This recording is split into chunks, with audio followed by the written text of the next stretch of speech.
Sí, HU, historia universal.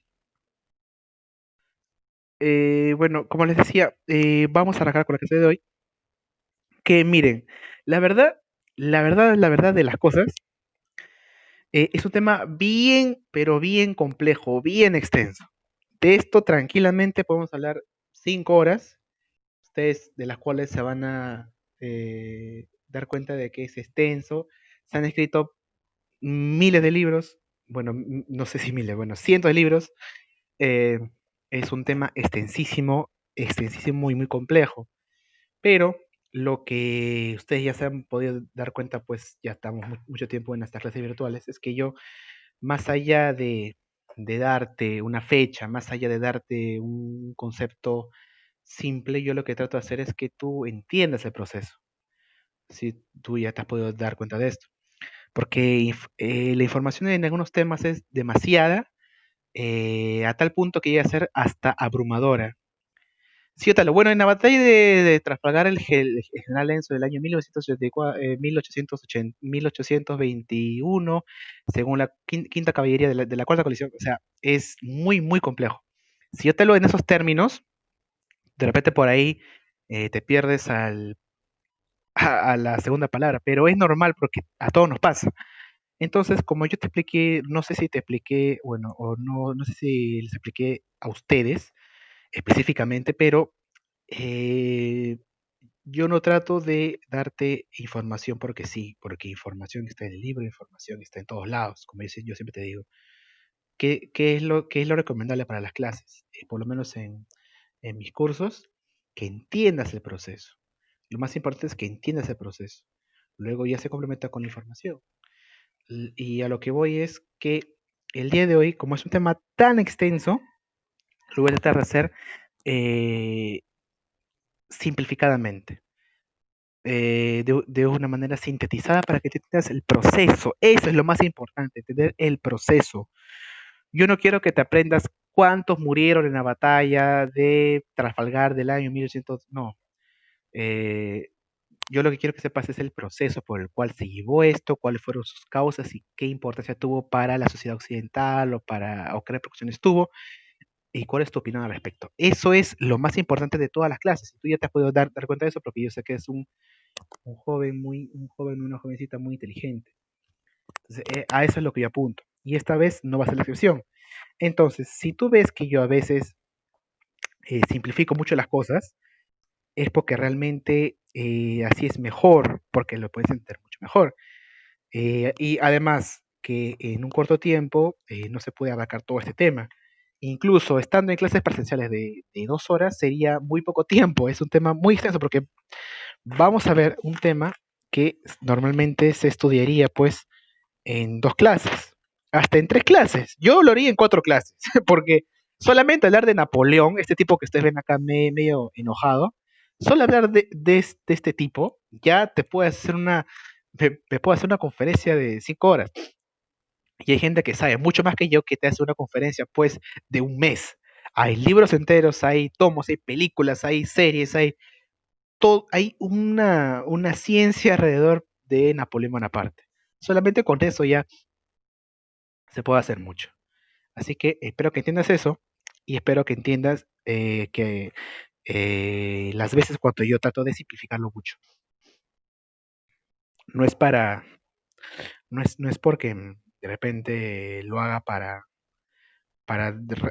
restar la importancia. ¿No? Yo lo hago para que lo entiendas en palabras simples.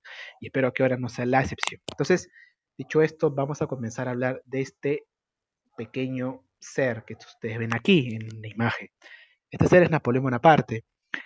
Este personaje que no habrá medido más de 1,60 m, medio gordinflón, cambió el mundo, cambió a la sociedad occidental y es uno de los personajes más relevantes de la historia universal, ¿sí? Universal. Desde que el ser humano empezó a cazar y recolectar y pasó de ser eso a vivir en sociedad, desde que la historia es historia, solamente hay muy pocos hombres que cambiaron el mundo. Te puedo mencionar Hitler, te puedo mencionar eh, Aristóteles, te puedo mencionar Alejandro Magno, Y ahí de todas maneras tiene que estar como número uno, número dos por lo menos, Napoleón Bonaparte. Así es la magnitud de este ser que ustedes ven aquí. Primero, eh, vamos a empezar desde lo básico, desde cero, ¿sí? Para no marearnos. A ver, pero quiero ver antes quiénes están participando. Para empezar con todo. A ver, no participantes aquí, ¿eh?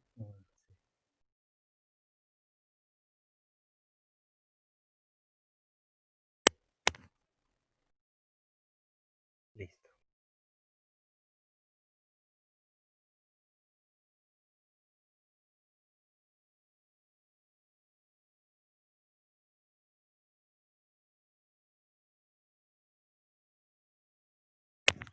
Ya. Empecemos desde el principio, ¿ya? ¿Qué pasaba en Francia? Nos encontramos en fines del siglo XVIII, inicio del siglo XIX, es decir, años 1790 y inicios de 1800, ¿no? ¿Qué pasaba? Francia se encontraba en plena Revolución Francesa. Y ustedes saben que en esta revolución se termina con la monarquía, se matan, se asesinan brutalmente a los dos reyes, a los últimos reyes de Francia, ¿no? A Luis XVI y a María Antonieta. Y Francia pasa de ser una monarquía a ser una república, ¿cierto? Eso ya lo sabemos. A ver, pero ese solo hecho de el cual yo te estoy diciendo de que Francia pasó de ser una república, a ver, ese hecho de que Francia pasó de ser una monarquía a una república suena fácil, suena simple, pero es algo bien, bien complejo. Cualquier transformación social o política siempre, siempre es muy compleja, complejísima, porque hay muchos factores que giran alrededor, hay muchas contradicciones sociales, es todo un tema. Entonces, en la Revolución Francesa, ustedes saben que pasó por muchas etapas, ¿no? La época del terror con Robespierre, mataron a los reyes, y luego Francia empezó a experimentar con tipos de gobierno, ¿no? Ya se había instaurado la Constitución y la República, pero luego cuando asesinaron o condenaron a Robespierre, se pasó al directorio, luego al consulado, ¿cierto? Ya. Ahora, lo que yo quiero que entiendas es lo siguiente. Estamos en Europa, a fines del siglo XIX. El 95% de los países europeos son monarquías, no son repúblicas, son monarquías. Es decir, Inglaterra tiene rey, Alemania tiene rey, Italia tiene rey, Rusia tiene reina, es así. El 90% de los países son monarquías. Yo creo que el único país en este momento en Europa que no es una monarquía es Francia, ¿de acuerdo? Me parece que Venecia también es una república, pero bueno. El 90% de los países en Europa eran monarquías, tenían reyes, ¿sí? Eso está claro. Ahora, te pregunto yo, tú que eres una persona que tiene pensamiento crítico, tú si fueras una persona de la nobleza en Europa, imagínate que tú eres el rey o la reina de, no sé, Bélgica. ¿Ya? Tú vas a ver con buenos ojos que en tu país vecino, que es un país muy importante históricamente, que es Francia, hayan asesinado brutalmente a tus dos colegas, tú vas a ver con buenos ojos que en Francia hayan asesinado, hayan, se hayan despojado de sus riquezas a María Antonieta y la hayan llevado hasta, hasta la guillotina y hayan transformado su monarquía en república, tú vas a ver con buenos ojos eso. Para nada, ¿cierto? Tú vas a estar invadido por el miedo. ¿Por qué? Porque vas a pensar, si pasó en Francia, y eso que Europa es muy chiquita, todos se conocen con todos, Europa es como un barrio chiquito. Si eso pasó en Francia, ¿cómo no va a pasar acá en Bélgica? ¿Cómo no va a pasar en Inglaterra? ¿Cómo no va a pasar en Holanda, bueno, en Países Bajos, en Prusia, en Austria? ¿Cómo no va a pasar eso acá? Y la gente en Francia está con una efervescencia republicana brutal. La gente quiere matar a todo lo que tenga que ver con la iglesia o con la realeza. Y ahí qué pasa. La nobleza de los países vecinos de Francia dijeron, no, tenemos que terminar con esto porque en cualquier momento la gente acá en nuestro reino se copia de los franceses o esas ideas llegan acá y nos, como dicen, nos fregamos todos. Todos nos morimos. Porque es cuestión de tiempo que esto pase aquí también. Porque la sociedad francesa era muy similar a la sociedad inglesa, a la sociedad alemana, a la sociedad austriaca. Bueno, Inglaterra tenía sus características porque Inglaterra tenía un parlamento. Tener ese parlamento a los ingleses les ha permitido salvarse de muchas revueltas. ¿Ya? Es por ello que, bueno, eso se demuestra con que hasta el día de hoy Inglaterra tiene una reina, es una monarquía, pero es una monarquía constitucional, tiene un senado, un congreso, ¿no? Un parlamento que representa al pueblo. O sea que Inglaterra estaba así en medio camino. Bueno, pero los demás reinos veían pues con muy malos ojos esto. ¿Qué hicieron al respecto? ¿Se quedaron cruzados de brazos? Obviamente que no. Los demás países que estaban en contra de Francia, de la Revolución Francesa, formaron algo llamado como una coalición, ¿ya? ¿Qué cosa es una coalición? Es un grupo de países que se unen para luchar contra otro. Los países, las monarquías, se unieron para luchar contra la Revolución Francesa. ¿Por qué? Por obvias razones, porque los monarcas van a querer terminar con la Revolución Francesa y van a querer de nuevo imponer a dos reyes, para que toda Europa siga como estaba siempre, para que ellos sigan en el poder. Es así. Como yo les he dicho antes, ¿no? Hago un pequeño paréntesis. Todo en historia siempre tiene que ver con el poder, ¿no? La lucha de un grupo para tener el poder sobre otro. Esa es historia. La historia se resume en lucha de poderes. ¿Sí? Eso es desde la época de la caverna, desde la época que yo te hablaba del Homo habilis, desde ahí hasta el 2020, hasta septiembre, hasta ahora. La historia se resume en lucha de poder. Entonces, los monarcas de Europa temían perder su influencia y su poder. Entonces, ¿qué hicieron al respecto? Formaron una coalición. Se formó la primera coalición.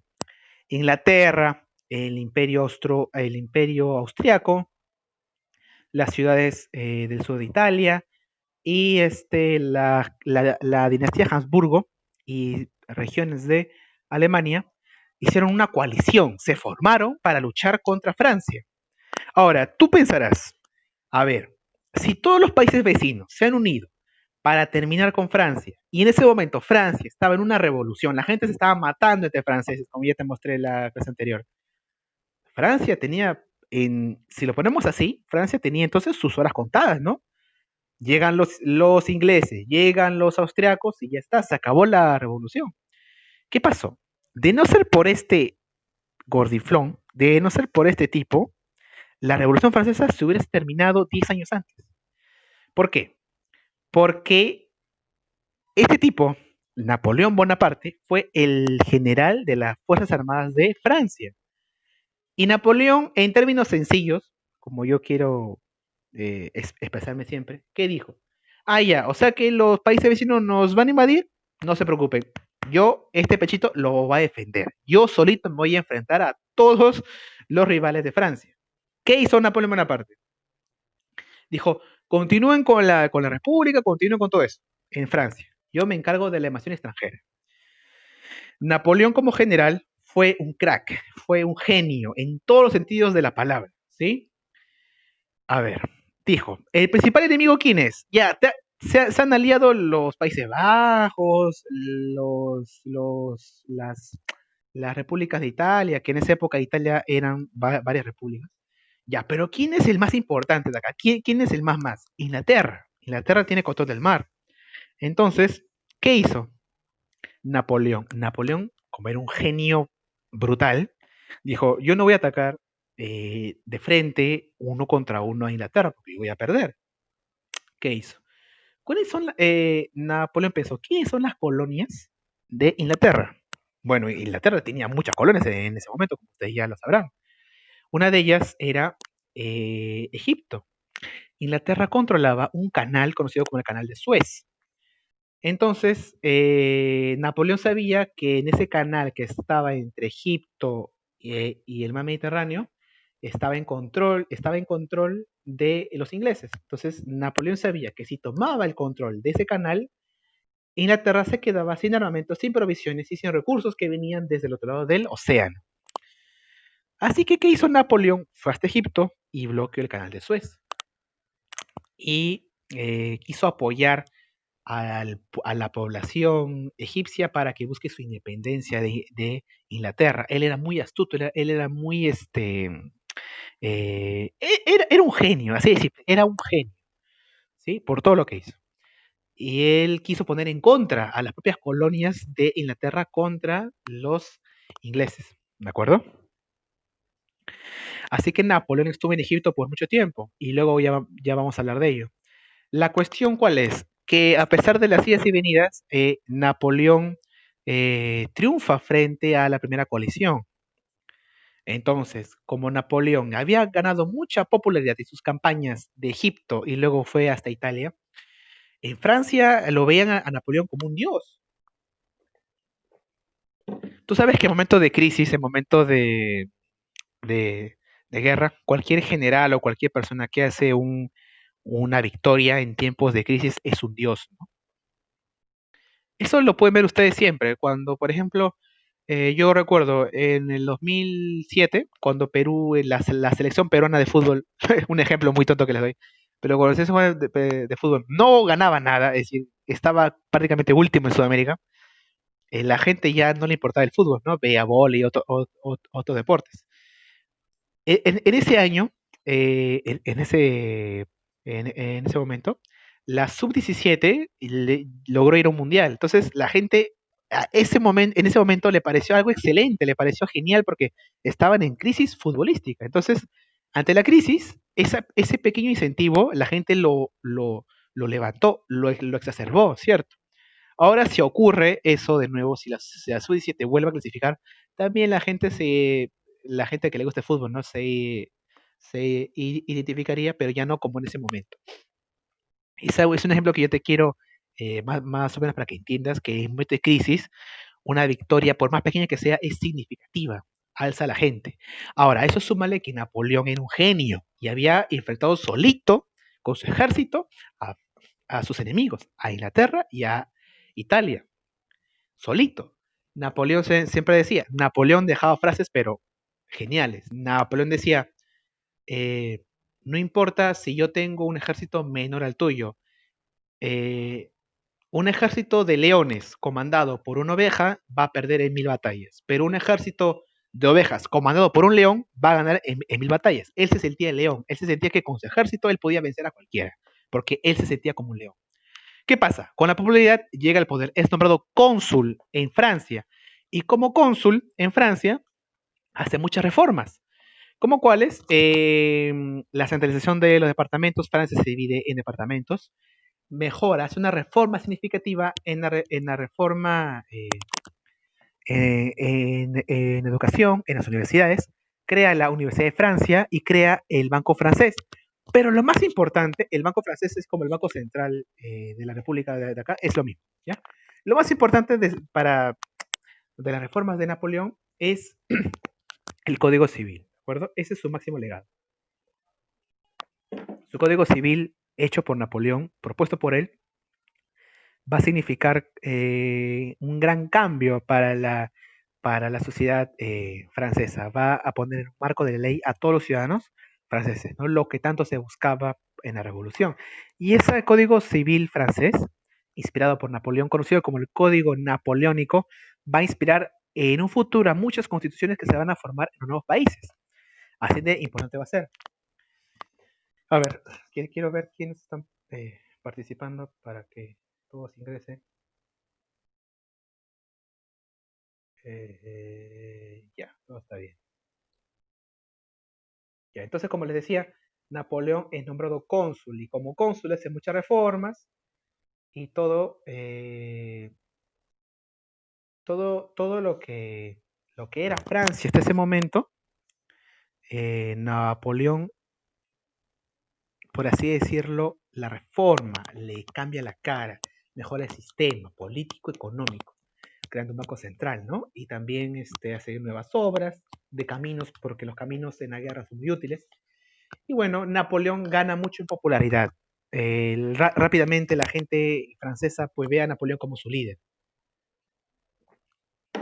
Por eso que Napoleón es doblemente genio, genio en lo militar y genio en lo político, y también genio en lo legal, y también genio en lo filosófico. Es un crack, así de simple. Ya, el código napoleónico es el principal legado del poder de Napoleón. ¿Ya? Los avances del poder del código civil napoleónico van a inspirar a muchas cartas magnas, a muchos códigos civiles y códigos penales, hasta el día de hoy incluso. Pero ¿qué pasa? Las monarquías europeas, obviamente, que no se van a quedar tranquilas sabiendo que Napoleón ahora está haciendo progresar a Francia, porque la primera coalición no logró su cometido, ¿de acuerdo? La primera coalición no logró parar a la revolución, ni mucho menos. Incluso los valores y los ideales de la revolución triunfaron, porque Napoleón llevó a materializarse en leyes los ideales de la revolución francesa. Entonces, como respuesta a Napoleón, los enemigos de Francia forman la segunda coalición, ¿de acuerdo? Que estaba formado por Austria, por Rusia y por Gran Bretaña. Eh, ¿Qué pasa aquí? Napoleón se da cuenta de que no puede sostener, digamos, una guerra total con sus rivales, ¿no? Entonces, ¿qué hace? Napoleón se da cuenta de que en Norteamérica todavía Inglaterra y Francia se disputan por una colonia, la colonia de Luisiana, lo que actualmente es el centro de Estados Unidos. Antes era una colonia francesa, la colonia de Luisiana. Napoleón, ¿qué hace? Es muy pragmático, lo vende. Vende esa colonia a Estados Unidos, eh, que es gigante, que es enorme, para terminar con los conflictos en América y centrarse en defender los valores de la Revolución Francesa. Algo curioso es que Estados Unidos va comprando tierras, así como cualquier persona que compra sus terrenos, Estados Unidos compra tierras en Norteamérica y se va expandiendo y logra hacer, pues, pasa a ser una franja con un tamaño menor al Estado peruano, por ejemplo, a convertirse en casi un continente, ¿no? Bueno, ¿qué pasa luego? Hay un detalle. Napoleón se convierte en emperador y Francia pasa a convertirse en un imperio. Napoleón, teniendo la popularidad, teniendo el poder en Francia, se autoproclama como emperador. Pero él no lo hace porque simplemente se le da la gana, sino porque es una táctica política, ¿sí? Como le decía, Napoleón es un genio y todo eso. Napoleón se da cuenta que la Revolución Francesa en un comienzo se peleó con la Iglesia Católica, porque tú sabes que que la Revolución Francesa buscaba perseguir y darle muerte prácticamente a la nobleza y al clero, porque ellos dos gobernaban Francia. Entonces, por años, la sociedad francesa estuvo en guerra con el clero y con la nobleza. Entonces, Napoleón dijo, no, no nos conviene mucho esto en lo político. Así que Napoleón buscó tener pactos con la iglesia.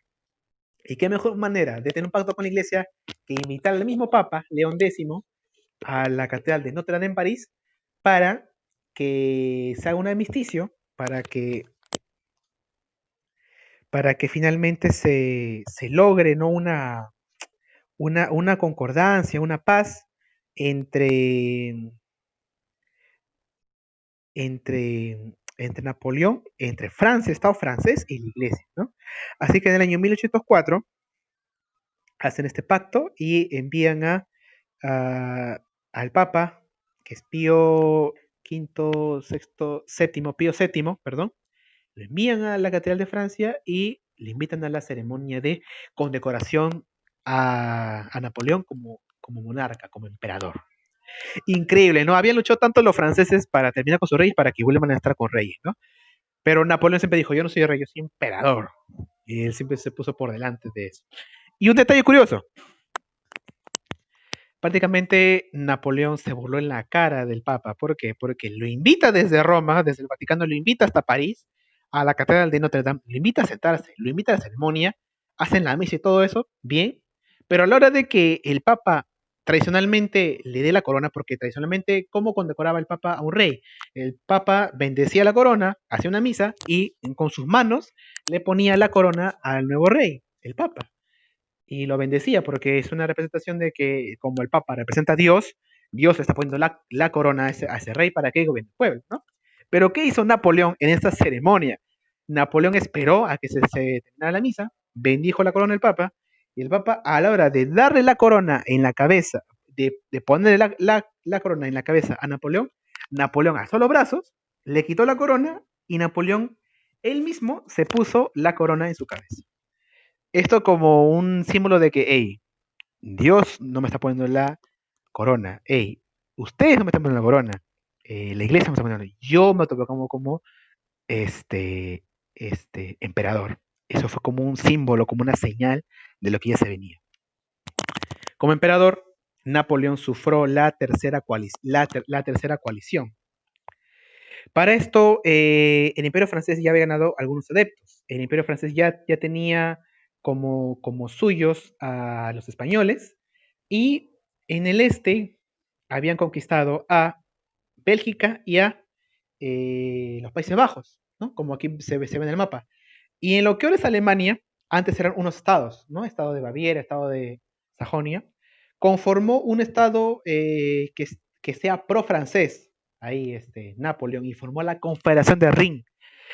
El Rin es un río que atraviesa todo Alemania, el río Rin, el valle de Rin, o la cuenca de Rin. En esa confederación prácticamente fue un títere de el imperio francés.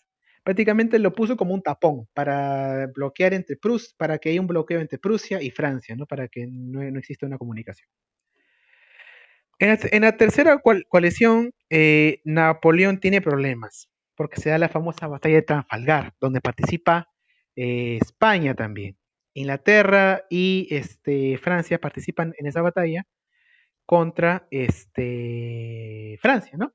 Ahora, ¿qué pasa? En un comienzo España era pro-francés por la invasión que tuvo España, porque tú sabes que en Historia del Perú también lo comenté esto. Pero ¿qué pasa luego? España luego cambia de bando, ¿no? Y España pasa al bando de los ingleses.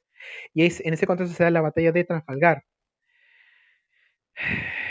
Y el general Nelson aparece como máximo rival de Napoleón. El máximo rival de Napoleón históricamente es el general Nelson, que es un general inglés. Él siempre tiene la velocidad y la astucia para poner en jaque a Napoleón.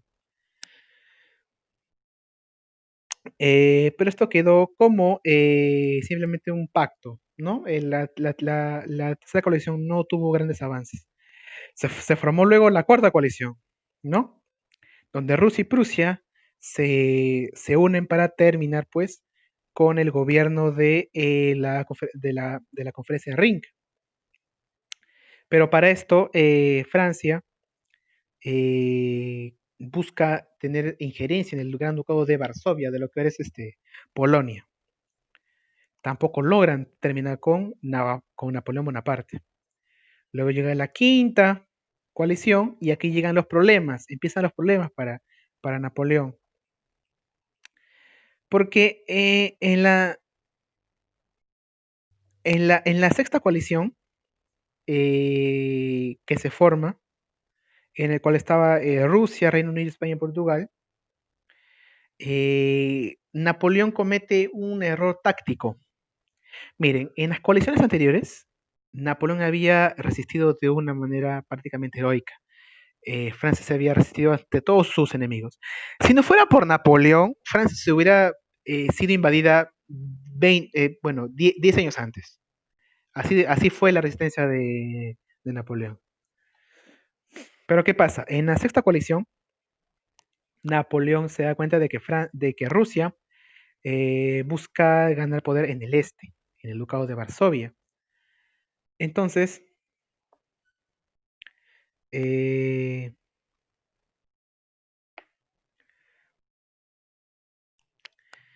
¿qué va a pasar acá? Napoleón comete un error táctico, decide atacar Rusia, porque Rusia estaba pues en contra del Ducado de Varsovia y se unió con Inglaterra y con Prusia. ¿Qué decidió hacer Napoleón? Invadir Rusia. Pero hay un pequeño detalle, invadió Rusia en noviembre. Ustedes saben que noviembre en Europa es el invierno. Y ahora, en Rusia tienen una frase. En toda la historia de Rusia no ha existido un mejor general que el general invierno. El general invierno es el que mata y el que gana todas las guerras, ¿no? El invierno ruso es terrible, es mortal, ¿no? Por eso que Rusia se dice que tiene dos capitales, Moscú y San Petersburgo. Una es capital de invierno, otra capital de verano. En verano están en Moscú, pero en invierno tienen que irse a San Petersburgo porque Moscú queda cubierto de hielo, es como la Antártida, así queda totalmente cubierto de hielo. Y Napoleón llegó hasta Rusia y quiso conquistar esas zonas para poner orden en esa región y terminar con la invasión. Pero no lo logró porque en noviembre llegó con algo de 40.000 soldados. Pero Rusia con el invierno lo dejó a su deriva al ejército francés. ¿Y qué pasó ahí? Napoleón ahí empezó a perder fuerza.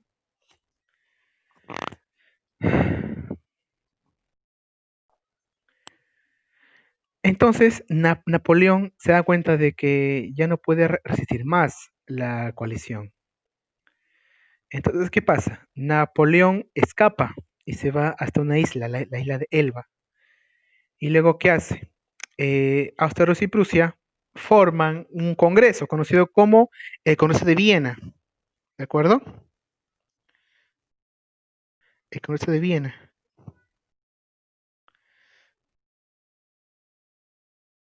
Ya se va a acabar el tiempo.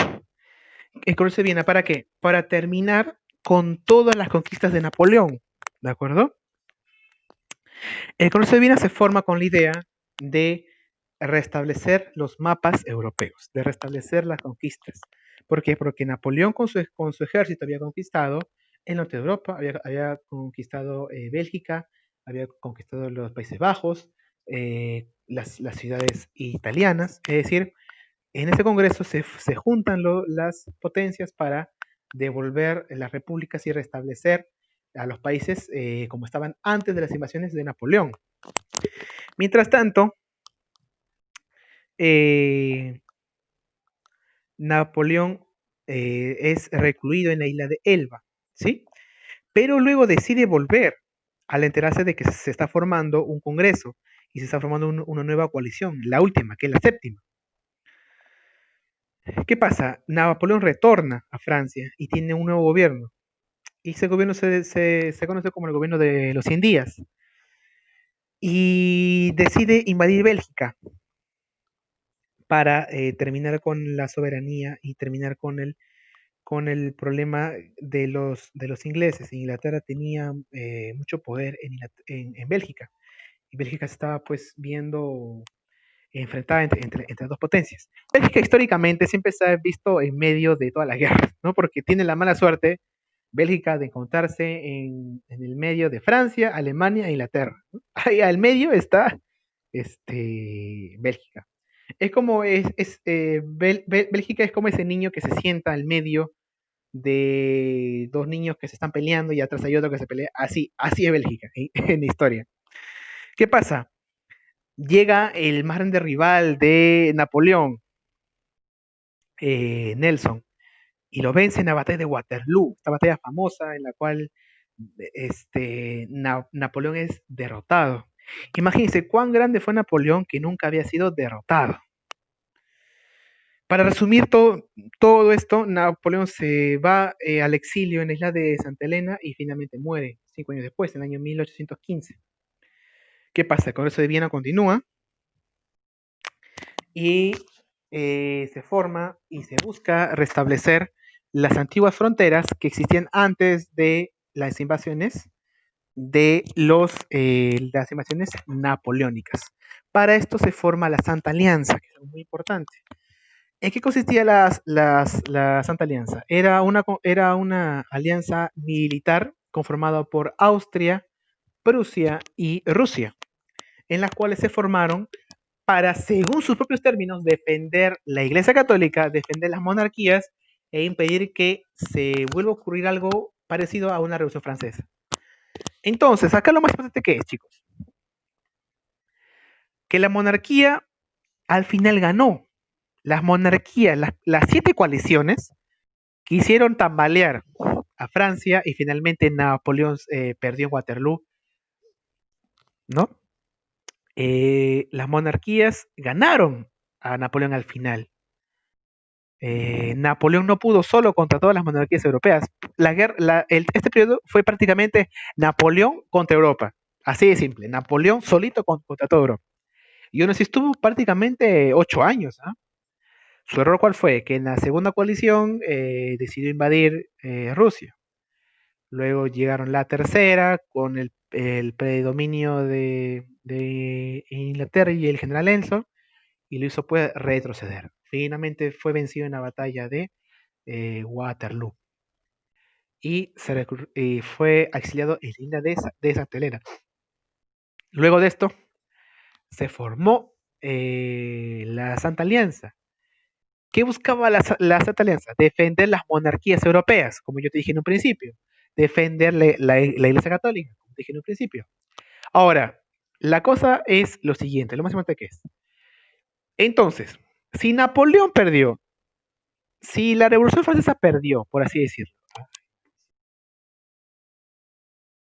No puedo, no puedo. Es muy amplio.